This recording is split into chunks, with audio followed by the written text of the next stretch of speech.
Welcome to you all student. आज हम पढ़ाने जा रहे हैं चैप्टर नंबर 5। तो हमारा जो सिलेबस में कौन सा है और क्या है सिलेबस में दिया गया है, तो इसमें जो दिया गया है nomenclature and use for surgical instrument and hospital equipment and health accessories के बारे में हमें बताना है।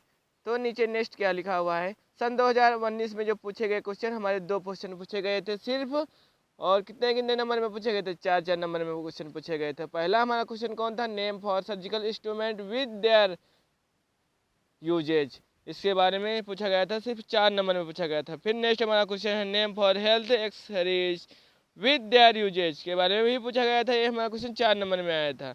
सन 2020 में कौन सा क्वेश्चन पूछा गया था, right nomenclature and use of surgical instrument के बारे में पूछा गया था। ये पूछा गया था हमारा 8 नंबर में पूछा गया था। जो इम्पोर्टेंट क्वेश्चन पूछे जाने वाले सन 2021 में कौन कौन से पूछे जा सकते हैं, right the nomenclature and use for surgical instrument, ये भी पूछा जा सकता है। Give short notes on hospital equipment, ये भी हमारा सन 2021 में पूछा जा सकता है। डिस्कस अबाउट हेल्थ एक्सरेज के बारे में भी पूछा जा सकता है। तो पहला हमारा क्वेश्चन होगा लेक्चर नंबर 1 में, कौन सा होगा, write the nomenclature and usages of surgical instrument.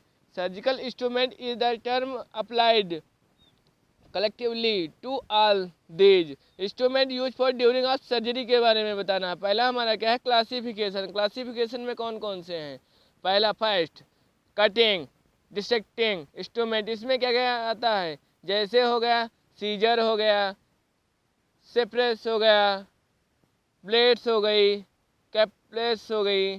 फिर हमारा है होल्डिंग, होल्डिंग में क्या आएगा, ग्रेस्पिंग इंस्ट्रूमेंट में क्या आ जाएगा, क्लैम्प्स एंड फोर्सेप। फिर हमारा क्या आएगा, डिटेक्टिंग इंस्ट्रूमेंट में क्या आएगा, और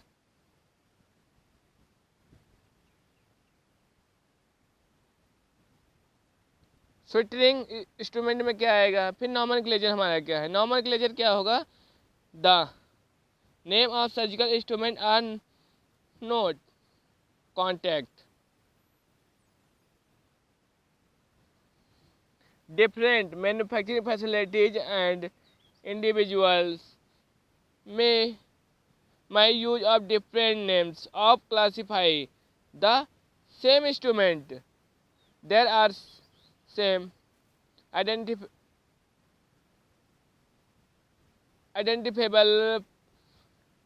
patterns for the nomenclature of surgical instrument. पहला हमारा क्या है, based on the function, इसमें क्या क्या चीज़ आ जाएगा, क्लैंप हो गया, नीडल हो गया, होल्डर्स हो गया, और पिकअप्स। ये हमारा किस में आ जाएगा, बेस्ड ऑन द फंक्शन में आ जाएगा। Based on the it's visual description में क्या आ जाएगा, सीजर हो गया, रैक्स हो गया, हुक्स हो गया, और रिबन हो गया, and clip.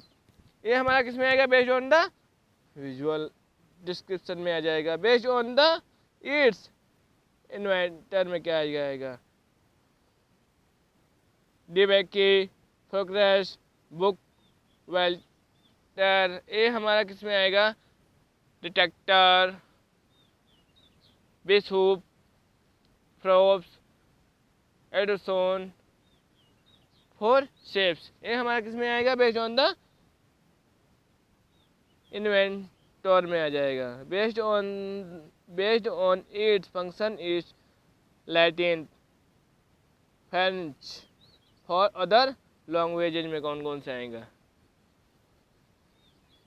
ऑस्ट्रोटोम्स, Latin bones, Cleef के नाम से भी जाना जाता है, गंगवार, ये किसके नाम से जाना जाता है, गंगवार के नाम से भी जाना जाता है, और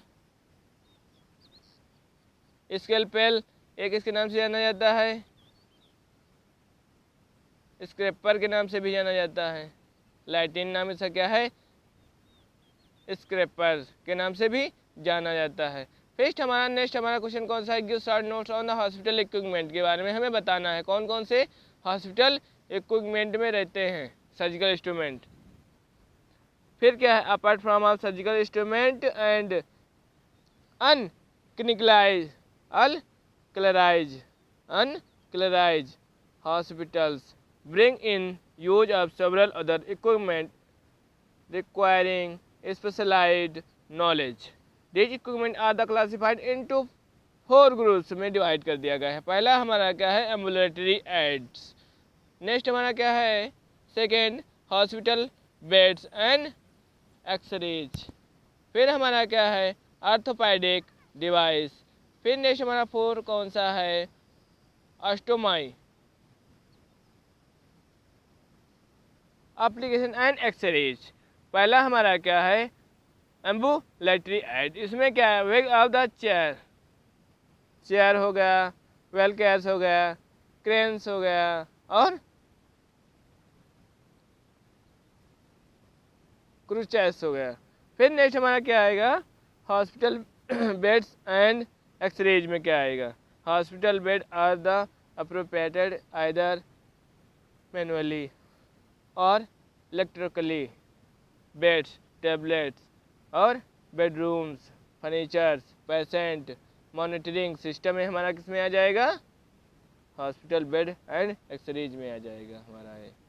फिर नेक्स्ट क्या है, आर्थोपेडिक डिवाइस में क्या आएगा, orthopaedic government and spinal brains limit then in motion of the spine in the various of spinal disorder.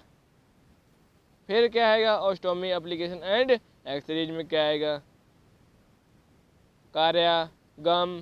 कार्यागम powder ये सब आएगा और फॉर्म पाइट्स आएगा और इलास्टिक ब्लेड्स आएगी. एलिमेंट्स और एडहेसिव डिस्क, स्किन बैरियर्स और प्रोटेक्टिव स्किन सॉल्वेंट भी आएगा. ये सब किस में आएगा, ऑस्टोमी एप्लीकेशन फॉर एक्सरेज में आएंगे. जैसे कि हो गया स्किन बैरियर हो गया, एडहेसिव टेप हो गया और फॉर्म हो गया, फॉर्म बेड हो गया और इलास्टिक हो गया, ब्लेड्स हो गया, स्किन सॉल्वेंट हो गया. ठीक, ये हमारा किस में आएगा, ऑस्टोमी एप्लीकेशन फॉर एक्सरेज में आ जाएगा. फिर हमारा क्या, अदर इक्विपमेंट में क्या आएगा, अदर इक्विपमेंट में हम क्या करते हैं, जैसे हमारा एक्सरे हो गया, एक्सरे मशीन हो गई है ना, BCG हो गई, BP हो गया, ऑपरेटर्स और ग्लूकोमीटर्स हो गया, CT हो गया है ना, CT हो गया और स्कैनर हो गया और अल्ट्रासाउंड सोनोग्राफी हो गया और मैग्नेटिक रेजोनेंस हो गया, मैग्नेटिक रेजोनेंस इमेजिंग. ये हमारा किस में आएगा, अदर इक्विपमेंट में आएगा. नेक्स्ट हमारा क्या है, डिस्कस अबाउट हेल्थ एक्सरेज में क्या आएगा, nomenclature. Health accessories are used in the hospital for rehabilitation. इसमें क्या आएगा, रेस्टोरेशन आएगा, restoration and maintenance of life style के लिए आ जाएगा. फिर supply use for a thermal therapy में क्या आएगा, dry heat, most heat, cold application. ये सब हमारा किस में आएगा, supply use for a thermal therapy में आएगा. रेस्पिरेटरी थेरेपी इक्विपमेंट में क्या आएगा, ऑक्सीजन थेरेपी हो गया और स्टेम वाइब्रेशंस हो गया,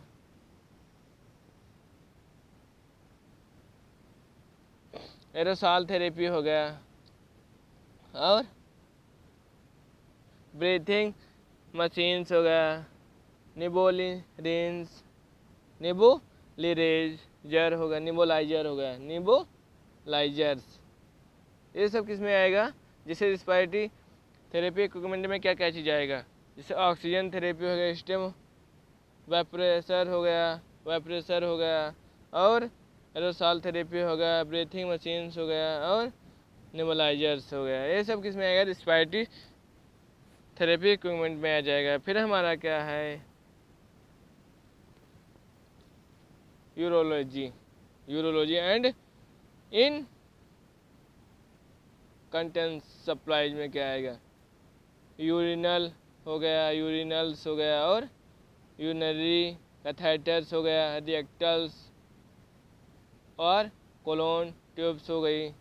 फिर हाइपोडर्मिक इक्विपमेंट में क्या आ जाएगा, हाइपोडर्मिक इक्विपमेंट में क्या आ जाएगा, प्लंगर, सिरेंज हो गया, ट्यूब बल्ब हो गया, और सिरेंज हो गई, ग्रेविटी हो गया, ग्रेविटी सिरिंज हो गई, और थर्मोमीटर्स हो गया।